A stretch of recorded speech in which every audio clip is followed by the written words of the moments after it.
नमस्कार विद्यार्थी मित्र हो, सर्वांना नमस्कार. इयत्ता आठवीचा अभ्यासक्रम बाळांनो आपण सगळा पूर्ण केला आहे.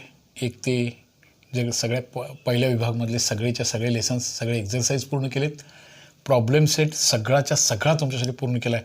काही सराव प्रश्नपत्रिका सुद्धा तुम्हाला पाठवलेत. पण तरीसुद्धा काही महत्त्वाच्या प्रश्नांच्याबद्दल तुम्हाला चर्चा करावी. आठवीपासून जरा बऱ्याच दिवसातून गॅप पडला आहे आपला आठवीच्या लेक्चरचा, त्यामुळे काही तास आपण सामायिक परीक्षेसाठी मिनिमम एवढ्या गोष्टी आपल्याला करायच्या आहेत. यासाठी काही लेक्चर्स आपण आठवीचे लोकसर टचअपमध्ये राहावं यासाठी आपण हा प्रयत्न करतो आहे. काही प्रश्न आठवीचा सामायिकचा पेपर हा 50 गुणांचा असणार आहे. त्यापैकी पहिले 10 गुण हे बाळांनो अगदी आरामात एकदम सहज आपण 10 पैकी 10 मार्क्स मिळवायचेच आहेत. त्यामध्ये रिकाम्या जागा म्हणजे बहुपर्यायी उत्तर द्या.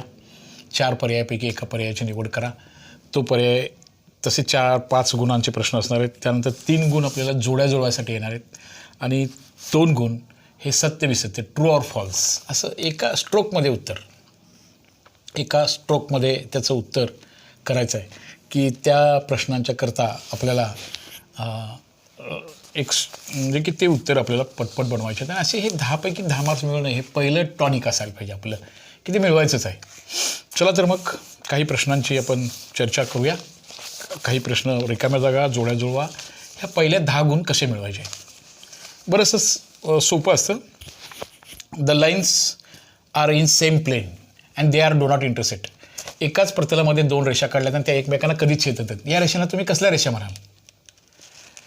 त्यांना पॅरलल म्हणाल, नॉन पॅरलल म्हणाल, डिफरंट म्हणणार, परपेंडिक्युलर म्हणणार.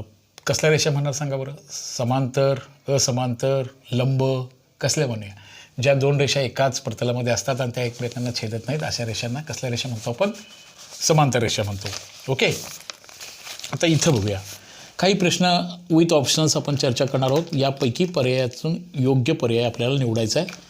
त्या पर्यायासाठी आपल्याला एक असं दिले बघा. हे 2 लाईन पॅरलल्स आहेत.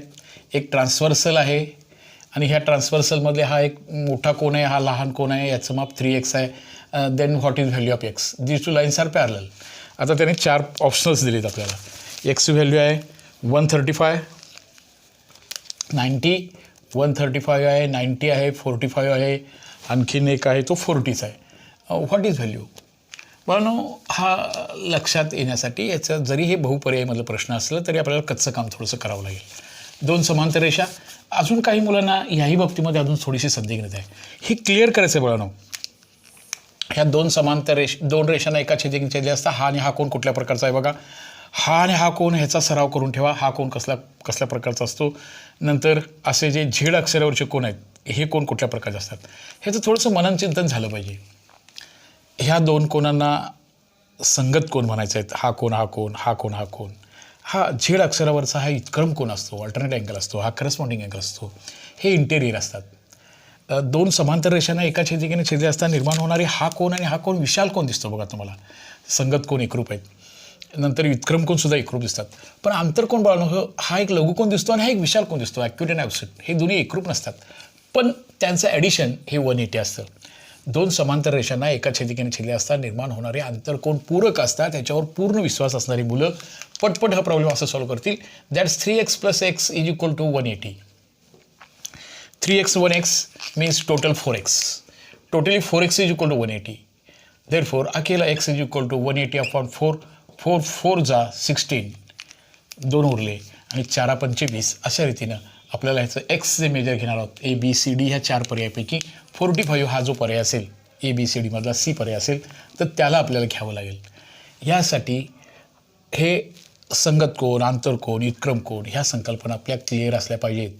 तर आपण परीक्षेला ताठमानेनं किंवा सुस्थितीमध्ये जाऊ शकतो. असे काही पेपर्स आपल्याला सामायिक परीक्षेला जाताना या सत्राखाली आपण काही पेपर्सची चर्चा आपण अशी करायची आहे की जेणेकरून तुम्हाला थोडंसं तुमचं कॉन्फिडन्स वाढेल असा आमचा हा प्रयत्न असणार आहे. आठवीच्या प्रिय बाळांनी बऱ्याच मुलांनी गणित मैत्रीला सबस्क्राईब केलं आहे. भरपूर मुलं जॉईन आहेत पण सबस्क्राईबची संख्या थोडीशी कमी आहे. मी हार्टली रिक्वेस्ट करतो एक 8वी 9वी 10वीच्या सर्व इयत्तांचा सर्व अभ्यासक्रम तुमच्या सोयीसाठी पाठवत आहे. व्हॉट्सअप ग्रुप पण पाठवले आहेत. मित्रांना शेअर करता आहात करा पण गणित मैत्री चॅनलला सबस्क्राईब करत राहा. अशी एक हार्टली रिक्वेस्ट करतो आहे. दुसऱ्या प्रश्नामध्ये बाळांनो, असा एक चौकोन आहे. चौकोनाचे 6च्या 6 प्रकार तुम्हाला माहिती असायला पाहिजे. ज्या चौकोनाचे सर्व कोण एकरूप आहेत, all sides are congruent and each and every angle is 90 degree, then what is the type of that quadrilateral? एका चौकोनाच्या सर्व बाजूच्या बाजूसारख्या आहेत आणि प्रत्येक कोण 90चा आहे, अशा चौकोनाला तुम्ही काय म्हणणार? आता ज्या चौकोनाच्या सर्व बाजूसारख्याच आहेत आणि प्रत्येक कोण 90 अंशाचा आहे, अशा चौकोनाला कुठल्या प्रकारचा म्हणणार? तर हे म्हणताना तुम्हाला हे माहिती असायला पाहिजे, पतंग म्हणायचं का?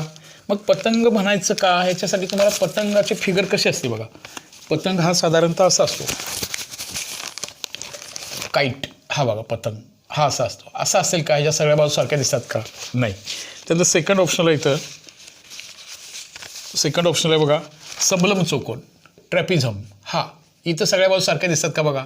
It is not possible, it is not possible. त्यानंतर स्क्वेअरकडे जरासं बघा बाळांनो. Square, what is square? All sides are congruent, every angle is 90 degree. Square square square, yes, all sides are congruent. समांतर भुजला बाळांनो, अपोजिट हे बघा, समांतर अपोजिट साईड्स आर कॉन्ग्रंट असतात, पण एव्हरी अँगल हा 90चा इक्वल असत नाही. हे बघा, हा विशाल कोण लघुकोन असतो. म्हणजे आपलं करेक्ट उत्तर येणार आहे तो चौरसाचे. असा एक चौरस हा एक असा चौकोन आहे की ज्याच्या सर्व बाजू आणि सर्व कोण सारखे आहेत, प्रत्येक कोण 90चा आहे. सर्वात जास्त प्रॉपर्टीनं श्रीमंत असणारा हा तो चौरस आहे. म्हणून चौरंग म्हणून आपण पूजेच्या ठिकाणी त्याचा वापर करतो. हां, हे झालं चौकोनाच्या प्रकारावरती. समांतर सगळ्या 9 धडीचं मिक्सिंग असणार आहे बाळांनो. त्यासाठी प्रॉब्लेम सेटकडे जायला पाहिजे. सर्व धड्याचा अभ्यास आपल्याकडं असला पाहिजे, तर आपण ह्या पेपरला, सामान्य परीक्षेला आपण कुठला जर धडा वीक असेल तर तो आजही सगळे टॉपिक्स, मी सगळेच्या सगळे टॉपिक्स तुम्हाला, जर शाळेमध्ये एखादा धडा चुकला असेल तर गणित मैत्रीवरती तो तुम्हाला सगळेच एक्झरसाईज बाळांनो समजावून सांगण्याचा, तळमळीनं तुमच्यापर्यंत पोहोचवण्याचा आम्ही प्रयत्न केला आहे. आणि त्यासाठी तो लेक्चर्स तुम्ही अटेंड करावं अशी एक हार्टली विनंती करतो. असा प्रश्न होता. काही प्रश्न, हा असा प्रश्न आहे बघा. आता तिसरा प्रश्न असा आहे, पर्यायी उत्तर द्यामध्ये 3चा 5वा घात गुणिले 3चा 2रा घात, तर 3चा कितवा घात येईल? इथंही पर्यायामध्ये नाही चुकायचं. घातांक इंडेक्स याच्यामध्ये 4 ऑप्शन्स असे आहेत बघा. पहिला ऑप्शन आहे 5, 1, त्यानंतर 3 आणि 7. पाया समान असताना घातांची बाळांनो, अजून एक पर्याय, इथं 10 पर्याय असतात तरी पण समजा 6 पर्याय असतात, तर असं नाही. 5 दोन्ही 10 करायचं नाही. पाया समान असताना एचा एमवा घात असेल आणि एचा एनवा घात असेल तर याचा बेस सेम असतो, तेव्हा m+n हा रूल वापरायचा आहे. इथं 5 आणि 2ची बेरीज होणार, याचा ऑप्शन येणार आहे 7. इकडे लक्ष असायला पाहिजे तुमचं. असं सहजतेनं ते आपण तयार करणार आहोत आणि हे प्रॉब्लेम्स म्हणजे अशा प्रकारच्या मिक्सिंग प्रश्नांना आपण सामोरं जाणार आहोत. प्रत्येक धड्यामधलं एक एक असणार आहे. 1, 2, 3, 4 धड्यामधलं आता असणार नाही आहे. आता जशी तुम्ही टेस्टला सामोरे गेलात त्याच्यापेक्षा आनंदानं किंवा जास्तीत जास्त मार्क्स मिळवायचे आहेत आपल्याला, पहिले 10च्या 10 मार्क्स मिळवण्यासाठी मिनिमम ह्या गोष्टी, समजा इथं भागाकाराचं चिन्ह असतं तर घातांची वजाबाकी करायची आहे आणि त्या 2 संख्येच्यामध्ये जर गुणाकाराचं चिन्ह असेल तर घातांची बेरीज करायची आहे. हाही संबंध तुमच्याकडे क्लिअर असू दे. या वर्षी या प्रश्नपत्रिकेमध्ये समजा असं आलं 5चा 4था घात भागिले 5, याचं उत्तर काय? तर 5चा पहिला घात येणार, पाया समान आहे 4 - 1 आणि ह्याचं उत्तर येणार आहे 5चा 3रा घात. असं गणित आहे. आता काही गोष्टी बघा, p² - q² फॅक्टर्स. आता फॅक्टर्सच्या बाबतीमध्ये बाळांनो पक्का असलं पाहिजे. ह्याचे फॅक्टर्स 2 पडतात. काय पडतात सांगा बरं? ह्याचे फॅक्टर्स PQ, बट एकदा पॉझिटिव्ह आणि एकदा निगेटिव्ह. हे फार महत्त्वाचा फॉर्म्युला आहे. तुम्हाला तो माहिती असायला पाहिजे किंवा त्याचा सराव असायला पाहिजे, असा तो भाग आहे. तर हा फॅक्टरच्या बाबतीमध्ये होता. Find the 4% of 300. 300चे 4% म्हणजे किती? 300चे म्हणजे गुणिले चिन्ह, 4% म्हणजे भागिले 100. 0 गेलं, याचं उत्तर 12 येणार. आपल्या दैनंदिन लाईफमध्ये हा एक अतिशय महत्त्वाचा भाग आहे. ऑफ किती टक्के ऑफ आहे, किती टक्के लेस आहे. दुकानदाराला सुद्धा आपल्याला ते न भांडता त्याच्याशी आपण गणितीच्या आधारावर 4% ऑफ, 5% ऑफ ह्याचं पर्सेंटेज आपल्याला काढता आलं पाहिजे.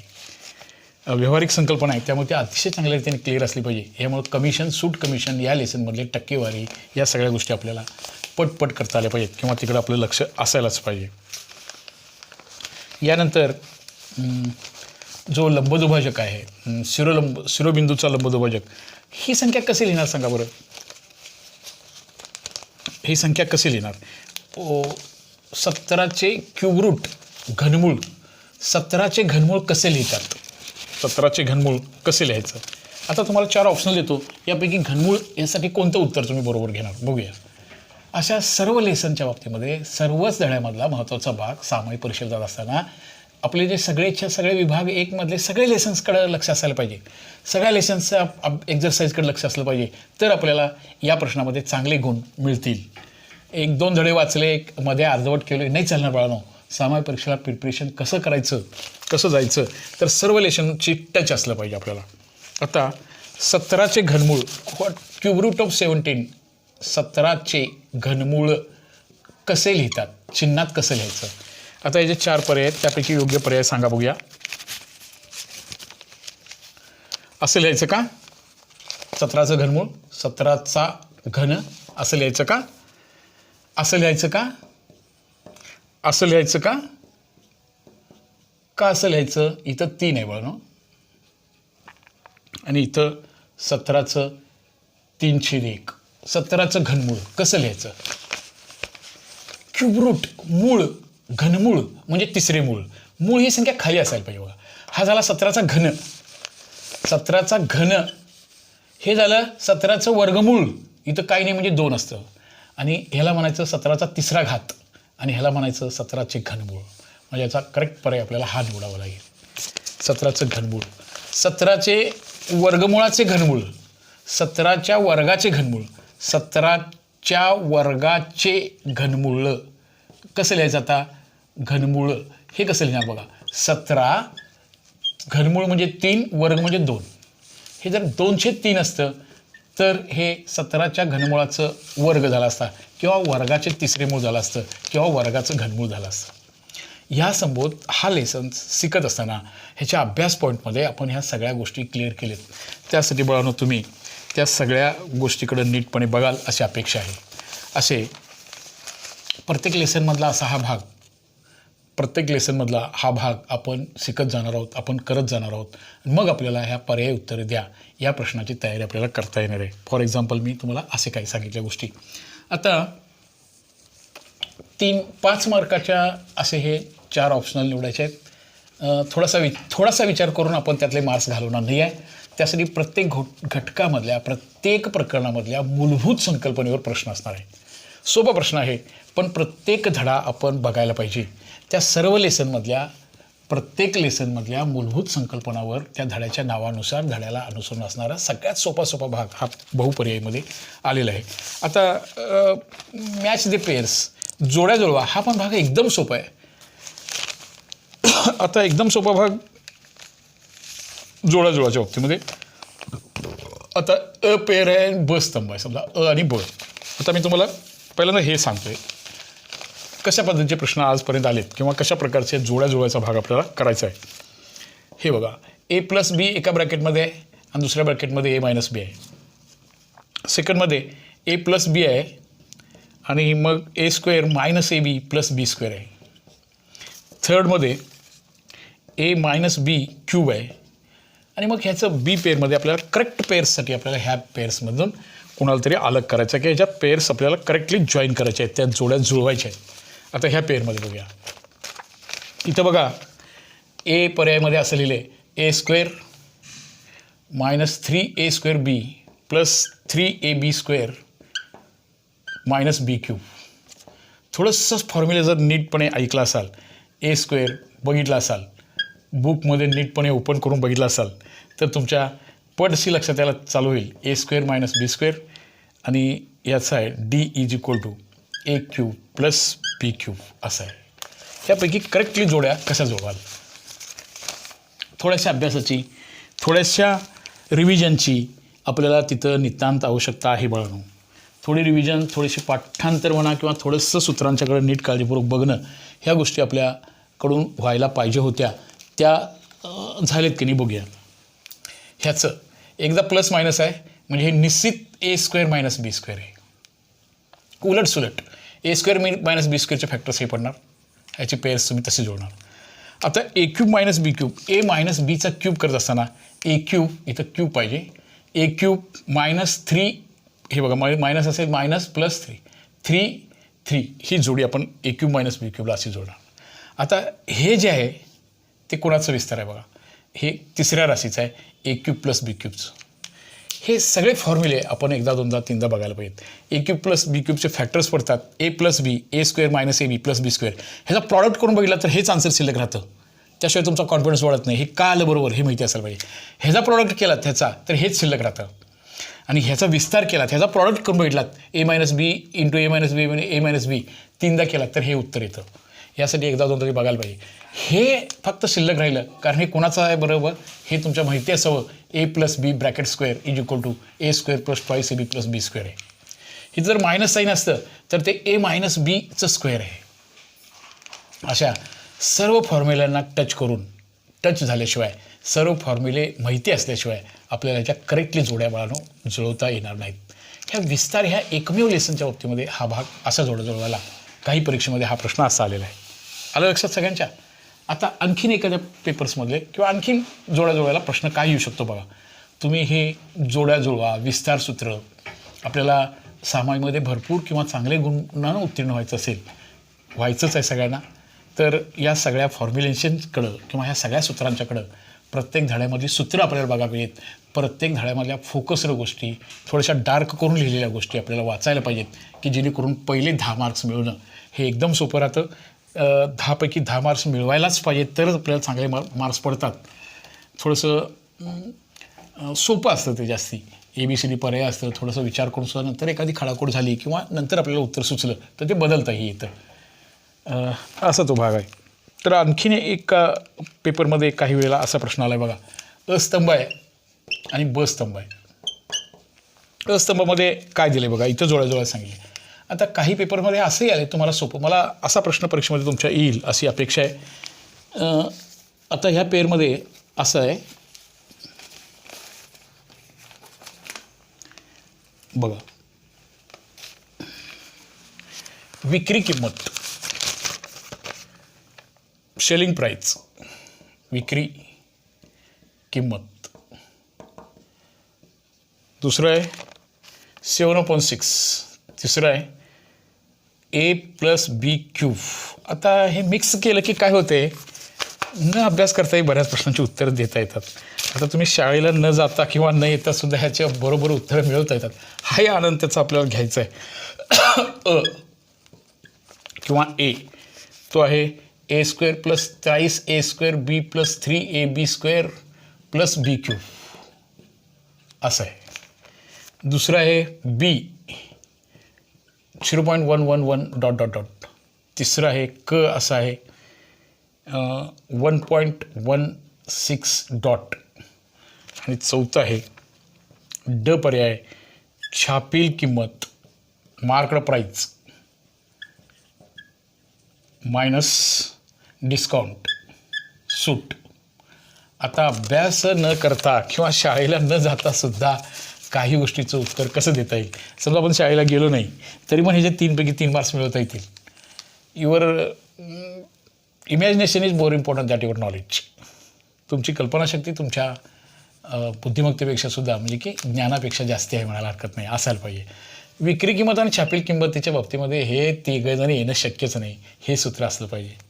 विक्री किंमत ही छापील किंमतीमधून, समजा की एका दुकानदारानं 100 रुपये छापला आहे आणि 10% सोडला म्हणजे 10 रुपये कमी केला तर विक्री किंमत येणार आहे ती 90 रुपये येणार आहे. म्हणजे विक्री किंमत म्हणजे छापील किंमतीमधून दिलेली सूट वजा करायला पाहिजे. ही व्यावहारिक संकल्पना आहे, आपल्या दररोजच्या लाईफशी निगडीत आहे. हे पाठांतर न करता स्वतःकडे असलं पाहिजे.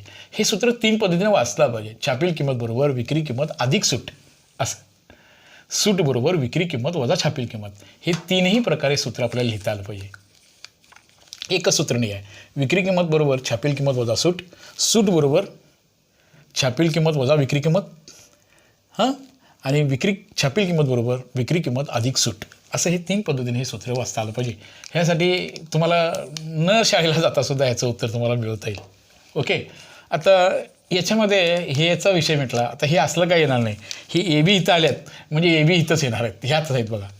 ए प्लस बीचा क्यूब आहे म्हणजे ए cube plus 3a² plus 3ab² आणि हा बी क्यूब हा त्याचा निश्चित. आता याचं इमॅजिनेशन असं आहे 7/7 असतं तर उत्तर 1 आलं असतं. हे 6 आहे म्हणजे एकापेक्षा मोठं उत्तर येणार, एकापेक्षा मोठं म्हणजे हेच उत्तर येणार. हे बघा चुकून हे असं नका करू. 7/6चं उत्तर 1.16 आहे. हे अंदाजे बरोबर आहे. असं अंदाजे सुद्धा हे एकापेक्षा मोठं येणारं 1.6 आहे. आता करेक्ट कसं आहे जरा बघूया. हे उत्तर कसं बरोबर आहे असं जर तुम्ही मला विचारलात तर ह्याचं दशांश अपूर्णांकात तुम्हाला एक गणित असं सामायिक परीक्षेमध्ये सोडवायचं आहे. या संख्येचे दशांश अपूर्णांकात रूपांतर करा 7/6चं. आता हा प्रश्न समजा तुम्हाला 2 गुणांच्यासाठी या संख्येचे दशांश अपूर्णांकामध्ये लिहा असा जर प्रश्न आला तर तेव्हा आपल्याला हे उत्तर पाठ करून चालणार नाही, आपल्याला ते सॉल्व्ह करता आलं पाहिजे. त्यासाठी त्याचा बेसिक भाग बाळांनो माहिती असायला पाहिजे. म्हणून पहिल्यापासून सर्व लेक्चर्स बाळांनो सर्वच्या सर्व पूर्ण केलेत. रिमेनिंग सुद्धा 8वीचा संपूर्ण अभ्यासक्रम पूर्ण झाला आहे विथ प्रॉब्लेम सेट. कुठलीही कसली शंका राहिली नाही. प्रश्नपत्रिकाही तुम्हाला पाठवून दिलीत. त्यामुळं अभ्यासात राहा, गणित मित्रांत जॉईन राहा. तुम्ही थोडंसं मी जर फॉरवर्ड दररोज काही केलं नाही तर तुम्ही थोडंसं दूर चाललं आहे म्हणून मला पुन्हा रिवाईज करून तुम्हाला त्या प्रवाहामध्ये टिकवणं आणणं हे गरजेचं दिसतं. 7/6ला 7 आणि 6 भागाला दशांश स्थळामध्ये कसं मांडायचं हा भाग तुम्हाला 9वीला लागणार आहे, 8वीला पण आहेच आहे, 9वीला पण लागणार आहे. ठीक आहे तर मग भाग घालूया. 7ला 6 भागताना 6×1=6चा भाग बसणार. भागाकार हा अनेक वजाबाकींचा समूह आहे त्यामुळे याची वजाबाकी करूया. 7मधनं 6 गेले, शुअरली बाळांनो 1 राहिलं. आता 1 ही संख्या 6पेक्षा लहान असल्यामुळे याच्यावर 0 घेणार आणि त्यामुळे इथं परवानगी करण्यासाठी आपल्याला डॉट द्यावं लागेल. ओके. आता 6चा भाग घालूया. 6×1 पुन्हा 6 यांची वजाबाकी करूया. 4 0 परत एकदा 6×1 6 6×2 12 6×3 18 6×4 24 6×5 30 6×6 36 6×7 42 6×6 36 36 आलं.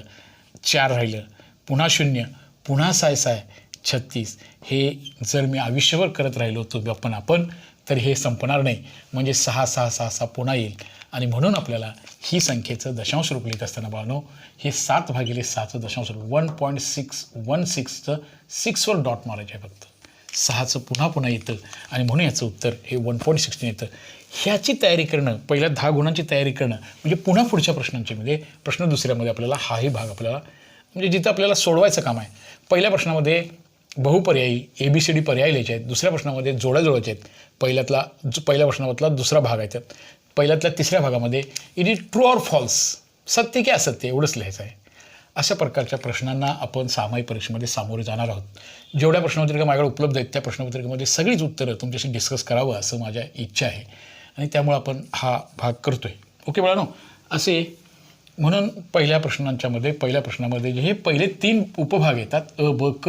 अ 5 गुणांचा, ब 3 गुणांचा आणि सी हा 2 गुणांचा. ट्रू ऑर फॉल्स, सत्य आणि असत्य ठरवा असा भाग आहे.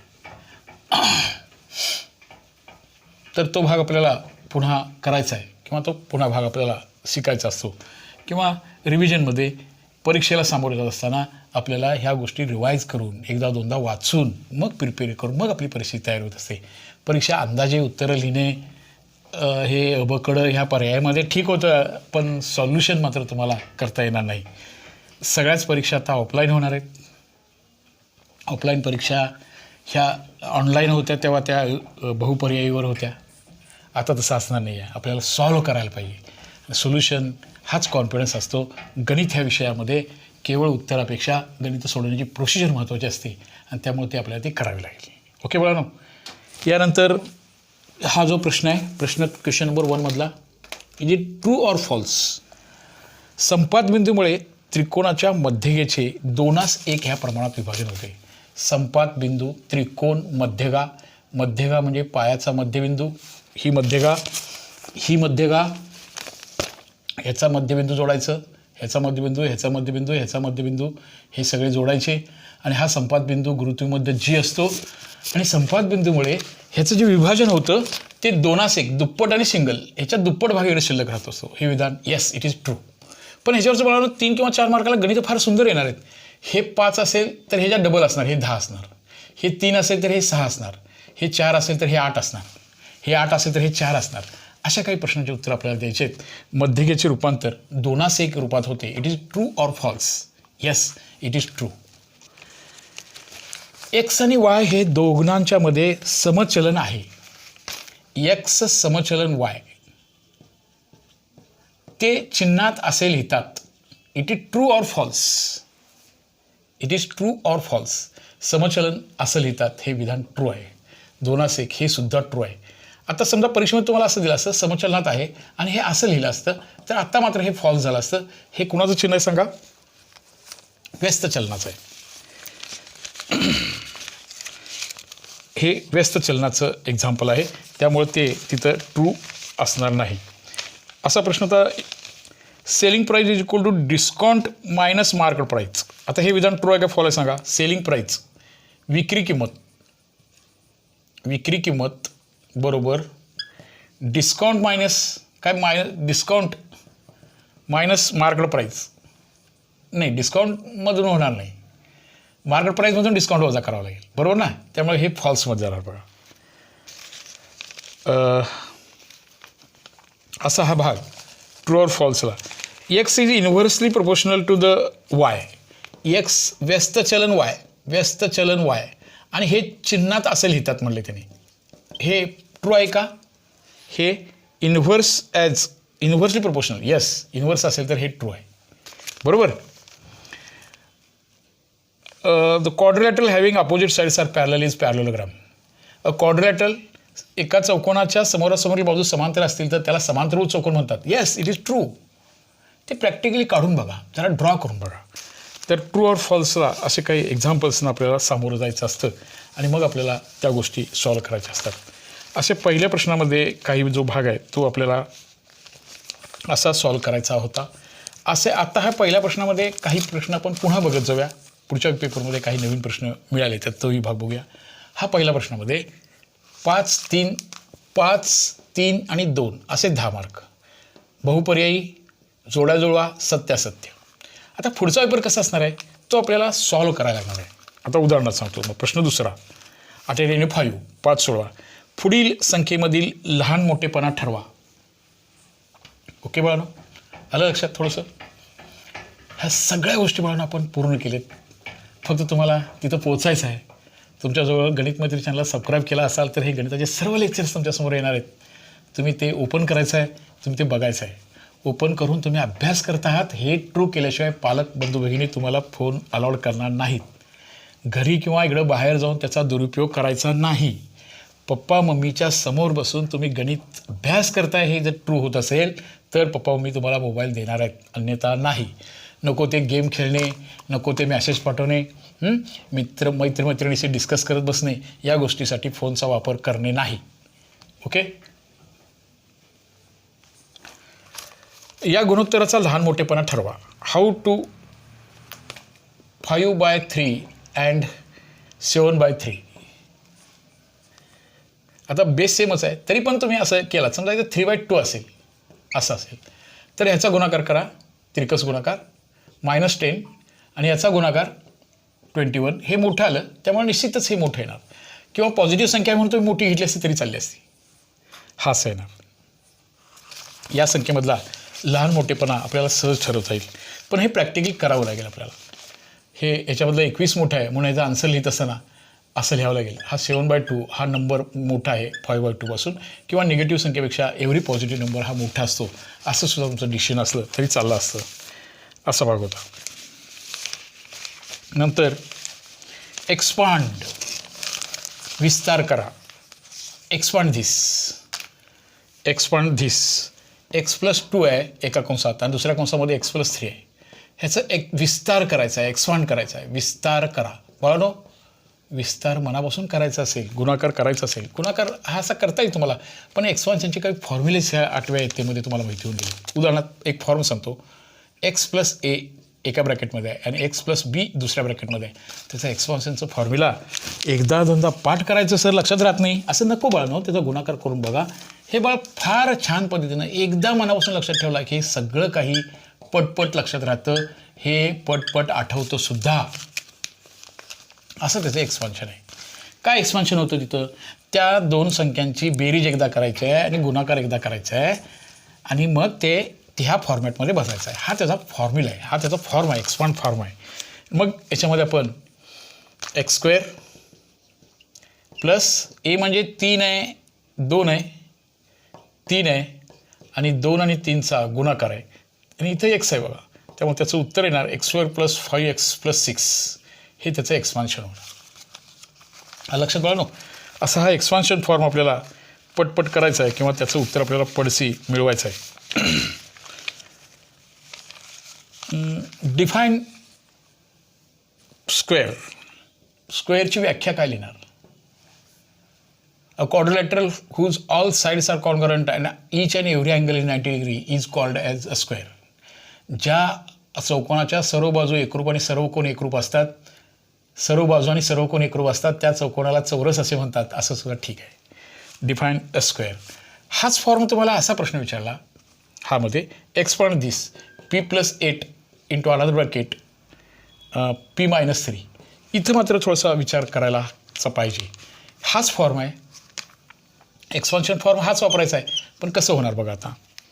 आता एक्स स्क्वेअर येणार नाही. आता कोणाचा स्क्वेअर येणार सांगा? जे कोण कॉमन आहे त्याचा स्क्वेअर येणार, p² येणार प्लस ए येणार आहे 8 प्लस बी येणार आहे बाळांनो -3 नॉट 3 आणि हा मग p आहे तसा लिहिणार आपण आणि 8चा आणि -3चा गुणाकार करणार आहे. ही तर जी बीची व्हॅल्यू आहे ए 8 आहे पण बी आहे तो हे बघा, हा ए 8 आहे आणि बी आहे तो -3 आहे, नॉट +3. हा बदल आपल्याला लक्षात घ्यायचा आहे. p² 8मधनं 3 गेले 5 राहिले, मोठ्या संख्येचे 5p आणि इथं अधिक वजाचा गुणाकार बाळांनो वजा येतो 8×3 = 24. असं ते आपल्याला सॉल्व करायचं आहे. असं पुढचे सम्स, काही पुढचे एक्झाम्पल्स आपण पुन्हा सॉल्व करूया. सर्वजण या प्रवाहामध्ये राहायचं आहे. अजून ज्या 8वीच्या बाळाने गणित मैत्री चॅनल सबस्क्राईब केले नाही त्या सर्वांना विनंती आहे की गणित मैत्री चॅनलला सबस्क्राईब करूया. आमचा आनंद द्विगुणित तुम्ही शेअर करा. काही शंका वेगवेगळ्या प्रकारे आपण तुम्हाला मदत करण्याचा प्रयत्न करतो आहे आणि त्यामुळे गणित मैत्री चॅनलला सबस्क्राईब करत राहा. तास ऑब्झर्व करा. सर्वांना हार्टली रिक्वेस्ट आहे, पुन्हा आपण लवकरच पुढच्या काही सम्सना तुम्हाला सामायिक परीक्षेला मदत करावी असे काही भाग आपण पुढे घेणार आहोत. ओके बाळांनो, तोपर्यंत थांबूया.